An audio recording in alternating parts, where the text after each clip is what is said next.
इस बीच मेरे साथ बातचीत करने के लिए मौजूद है कांग्रेस पार्टी के सांसद सुखदेव भगत साहब। सर, कल किरण रिजिजू ने निकले, उन्होंने कहा कि हम लोगों के हमारे जितने भी स्पीकर थे उन सभी लोगों ने तो मुद्दों पर बात रखी, लेकिन विपक्ष जो है वो मेरिट्स पर बात करता हुआ नजर नहीं आया। मैं समझता हूँ कि निशिकांत दुबे जी के द्वारा नेहरू जी की बातें करना, वहाँ पर फिर ये इमरजेंसी की बातें करना, ये कौन रचनात्मक बातें हैं, ये कौन से सुधार की बातें हैं ये। और सबसे दुखद स्थिति है कि जहाँ पे आत्मग्लानि का भाव होना चाहिए, गौरव का क्षण है कि वहाँ धर्मेंद्र प्रधान जिंदाबाद के नारे लग रहे थे।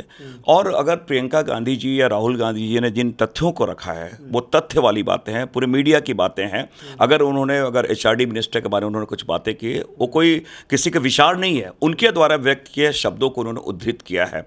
और रही बात, मैं आज भी मैं कहना चाहता हूँ कि विपक्ष हमेशा चाहता है, कांग्रेस हमेशा चाहता है एक रचनात्मक बातें हो और एक सुझाव वाली बातें हो, जो कि एक शैक्षणिक वातावरण हमारा कैसे बेहतर हो। लेकिन मैं आज भी सरकार ने जो यहाँ बिल जो प्रस्तुत किया है वो दिशाहीन है।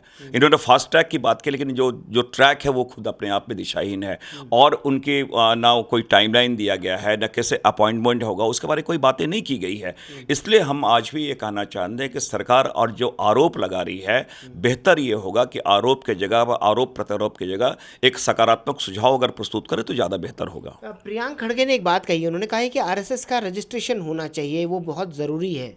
आपका क्या रिएक्शन? देखिए, मैं समझता हूँ कि RSS की जो बातें आई हैं, आपने देखा होगा अभी हाल के दिनों में लगातार अगर 700 करोड़ रुपये इसमें RSS के जितने जो लोग हैं, अनुषांगिक इकाइयाँ मैं कह सकता हूँ, अगर 700 करोड़ रुपये को CSR फंड में दिए गए हैं, जिसके धर्मेंद्र प्रधान जी पेट्रोलियम मिनिस्टर थे, तो वो कैसे आ रहे हैं? जिस तरह रजिस्ट्रेशन की जो बातें, आप विदेश में रजिस्ट्रेशन आप करा लेते हो, जो RSS के द्वारा स्वतंत्रता आंदोलन में, जो भारत छोड़ो आंदोलन में, वो अंग्रेजों के साथ खड़े हो जाते हैं। जिन्होंने संविधान को नहीं माना, संविधान की उन्होंने बाबा साहब अम्बेडकर के प्रतियां उन्होंने जलाई है, जो राष्ट्र हमारे गरिमा का प्रतीक राष्ट्रध्वज को अपने मुख्यालय में नहीं फहराया है, वो आज उन इस तरह बातें कर रहे हैं। तो उसमें गलत क्या है? अगर हमारे प्रावधान ऐसे हैं कि आप हमारा रजिस्ट्रेशन करा सकते हैं, क्योंकि बहुत सारे उसमें चीज़ें हैं, तो वो रजिस्ट्रेशन कराएंगे नहीं, तो उसमें गलत क्या है? कहाँ से असंवैधानिक है? तो जिन बातों को मुझे लगता है सत्य कड़वी होती है, और अगर हमने इन बातों को रखा तो आपको दुखती रग में हाथ रखने वाली स्थिति आ जाती है।